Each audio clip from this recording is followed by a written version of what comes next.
Assalamu alaikum. My name is Dr. Kashanuddin Niazi. I'm the family physician in Sulaiman Al-Rajhi University. And today we have a relevant topic, which is Ramadan and healthy lifestyle. Actually, we discuss healthy lifestyle in the context of Ramadan. And as a healthcare professionals, we should also be educated that Ramadan has also very beneficial effects on our health and on our physical needs. We, as a Muslims, we have a belief that the Ramadan is very beneficial for our spiritual needs, for our mental needs. So it also covers our physical needs. And we will be talking about and educating how the Ramadan is going to affect on our health. So it's just a brief overview, and it's not meant for only healthcare professionals, but it also encounters and it covers all the aspects of the health. And we will start our presentation. First of all, a roadmap. Ramadan is how does this fasting is actually affect our body, is affect our health. This is how we are going to address, number one. Number two, what to eat in sahur or in iftar. So we'll talk a little bit on basic principles. How can we go about it, and what should be eat, what should not be eat. A general principle on these issues, and a general principle of the balanced diet. A person should eat, what you can say, what is the balanced diet, what is the caloric requirements that we need in order to perform our daily routine activities. And followed by this session, if there is any question, we would take these questions also. All right. So how does fasting affect our body? So during the fasting, what happens is whatever we eat, whatever we drink, body firstly utilizes those during our fasting hours. So once the body utilizes all our energies that is being consumed from our eating habits, after that the body utilizes the carbohydrates and the other foods from our liver and from our muscles. So that's the main effect of how fasting works. What kidney does? Kidney is actually conserving the water so that we don't dehydrate during Ramadan. So our caloric requirements is being filled by the foods that we eat, number one. Number second, after we are done with the calories from the consumed food, the body utilizes liver and muscles to gain the energy. And of course, water cannot be conserved in the body. So this water is going to be conserved and saved by our kidney. After iftar, what happens? We rehydrate ourselves.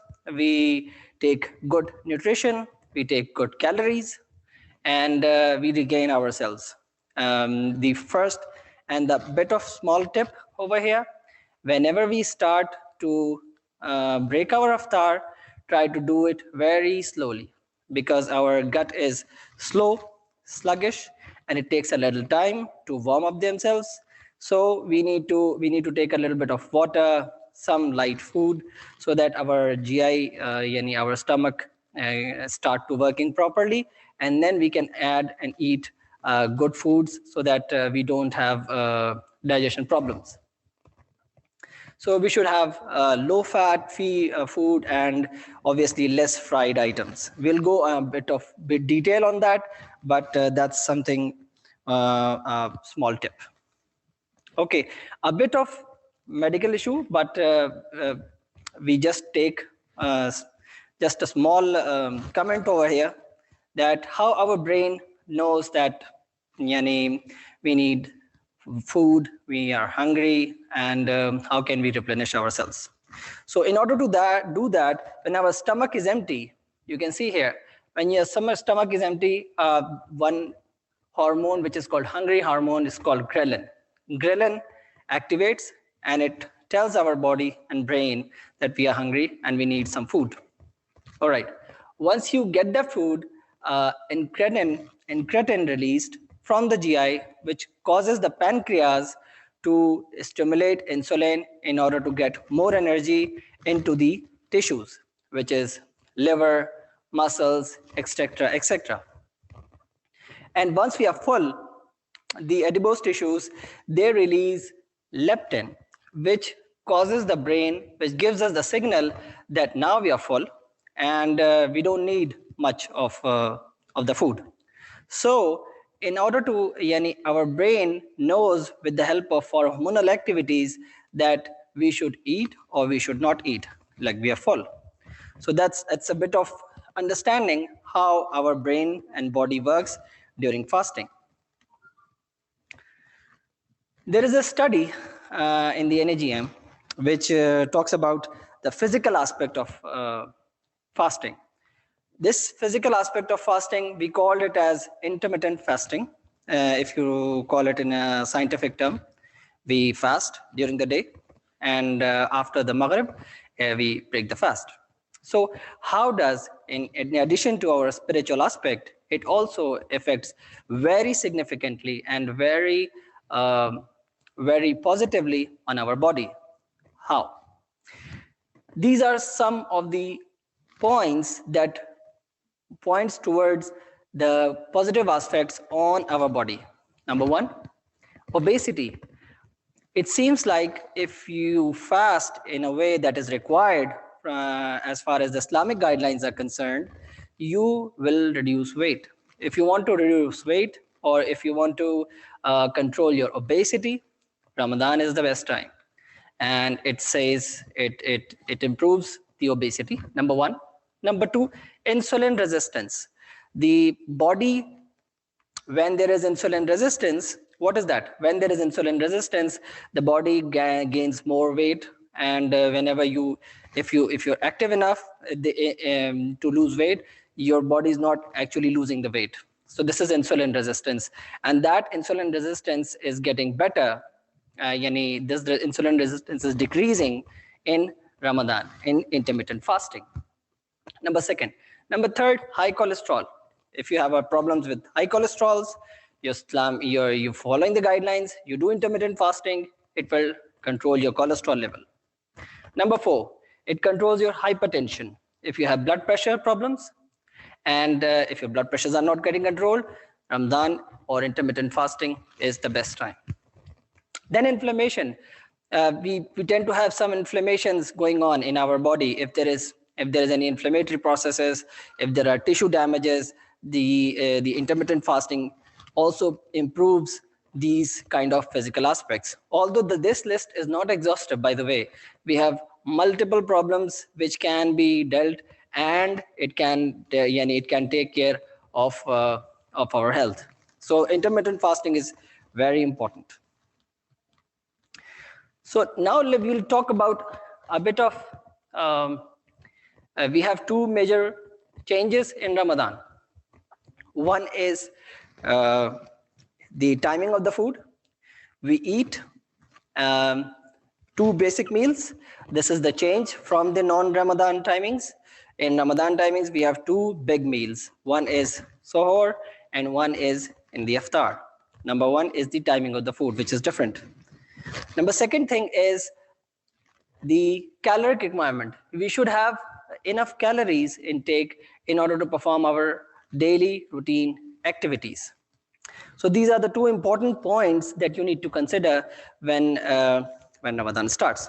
Obviously, Islamic guidelines says that obviously overfeeding is not advisable, and we should take care of what we are eating and how we are eating.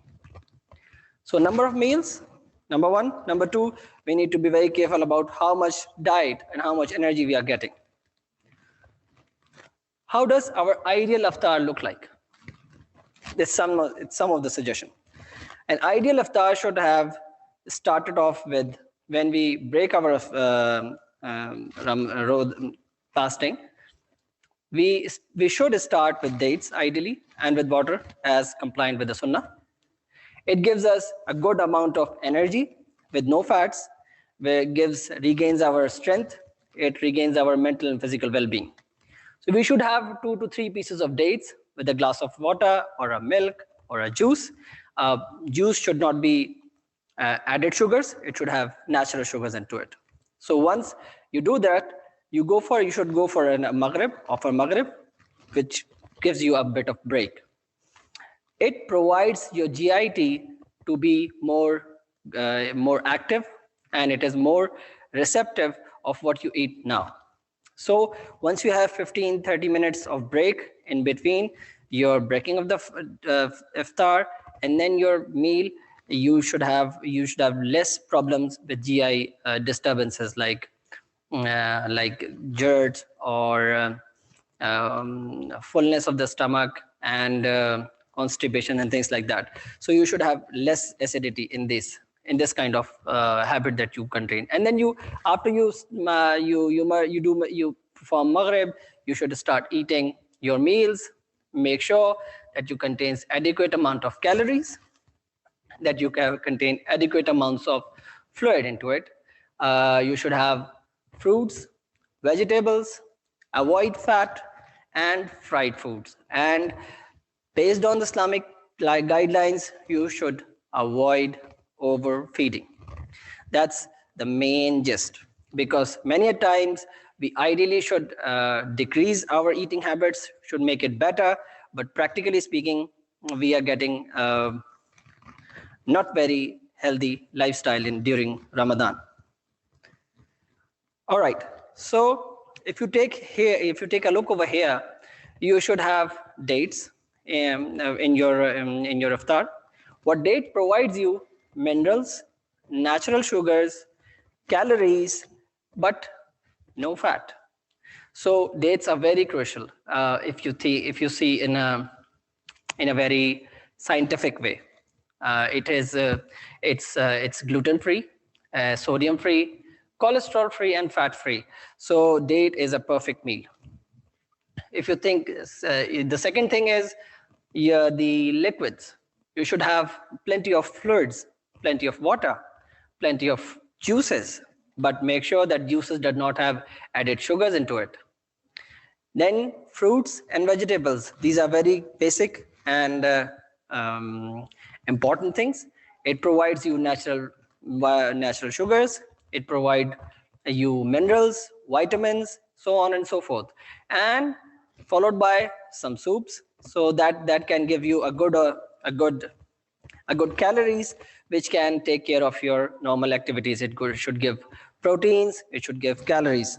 So should have dates, should have fluids, we should have the fruits and vegetables and some soups. Now let's see, how does our sahur look like? The same food. Sahur is a very important and it is equal to our regular breakfast. So if you compare the timing, if you take it late sahur, it should have just 2 or 3 hours before your normal breakfast time. So sahur will give you the sahur is a substitute of your breakfast in non-normal days, and ensure that you contain all types of food groups, especially fruits, vegetables, milk, yogurt. You should avoid excess sugars, pickles to avoid thirst. Avoid heavy and fatty meals. Be sure your water and fluid intake is always enough. Follow the Islamic guidelines and you should not overfeed in sahur. So the take-home message in sahur is that you should take it late as compliant with the sunnah, so that it will substitute the breakfast. And you should have fruits, vegetables, good amount of fluids. You should avoid fried fluids, you should avoid pickles, you should avoid excess sugars, because it is going to activate your thirst, and it will be difficult during the daytime to carry on with your normal activities. So this is about iftar, this is about sahur, how you should start off with.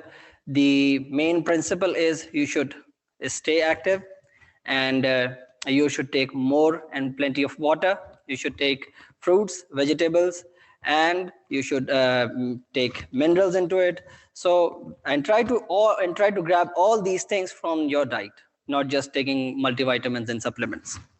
So that's the take-home message. Now we talk about balanced diet generally in Ramadan and non-Ramadan, both the scenarios. So if you take here, how much calories do we require? We actually require, if you're a woman, we need to maintain 2,000 calories per day in order to maintain our weight. And if you want to lose a bit, you can decrease up to 1,500, or as required with your BMI and your BMR. BMI is basic metabolic rate, and BMR is basic metabolic rate, how your body consumes your fluid, your energies. If you're a man, you should have 2,500 calories per day. So you can calculate your calories based on different caloric calculators available, and then you should have at least 2,000 to 2,500 calories per day. But this is for a general population which is otherwise healthy, and the person is not obese. If the person is obese, you should decrease his caloric intakes according to the need. So if you see here, we should have fats in our diet. We should have proteins, minerals, vitamins, and water. So this is all very important for us, for our body to perform well.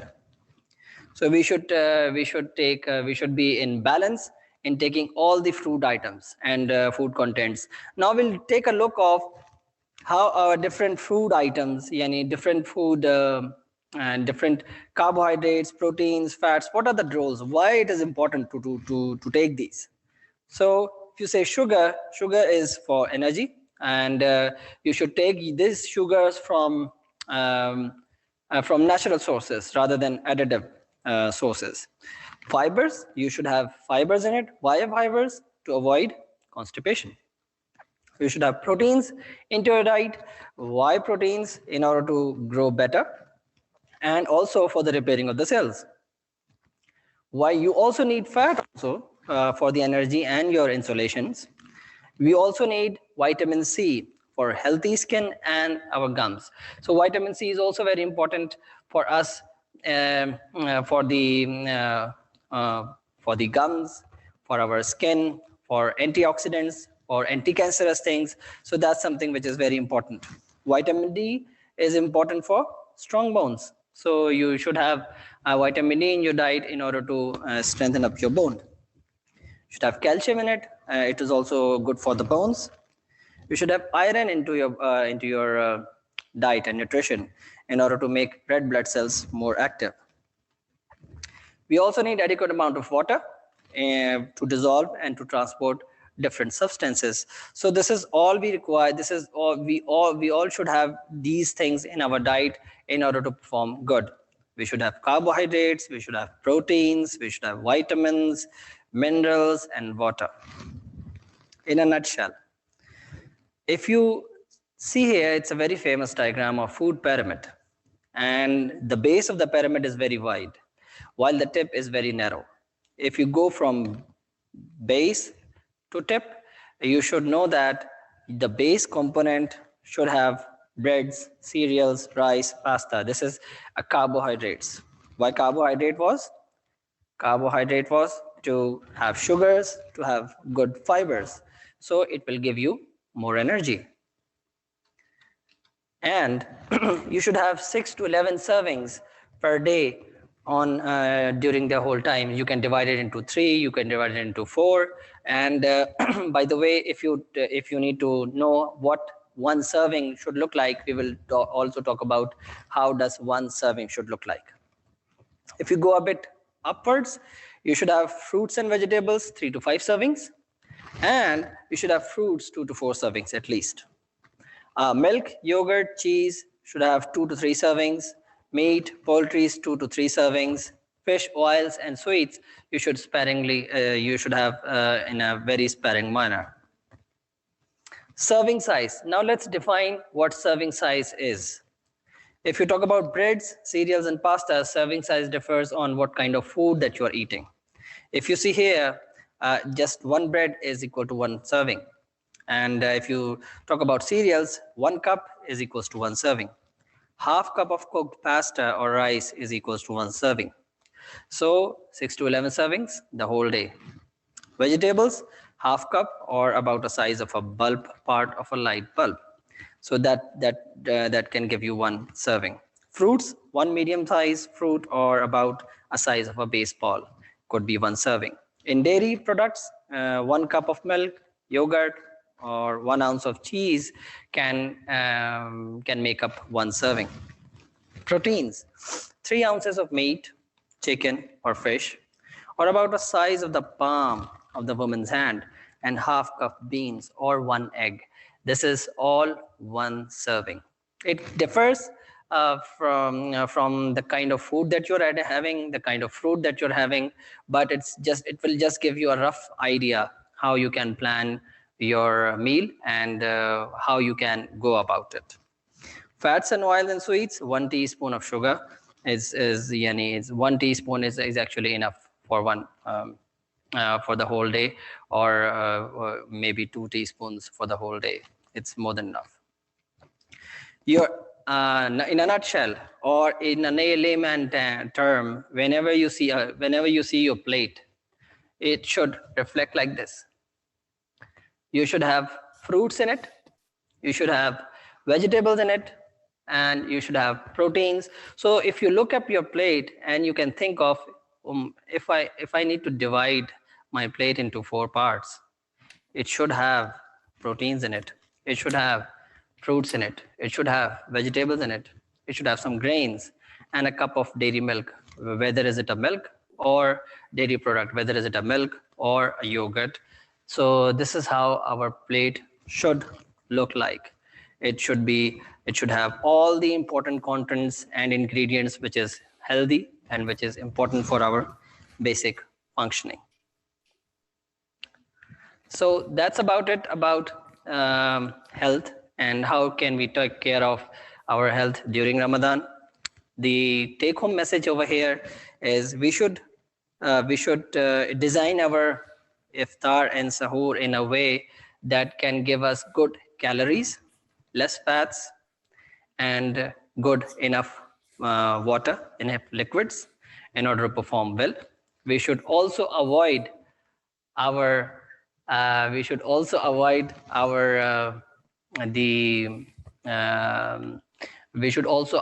fried foods and fatty foods in order to overcome our thirst. And in order to perform well, we should have all these things: fruits, vegetables, and all the ingredients in it. I hope that gives you a very good guideline, and follow the same. All right, thank you for your time. Inshallah, happy Ramadan, and may Allah bless all our deeds and all our efforts during this Ramadan. Stay blessed. Jazakallah khair. Assalamu alaikum.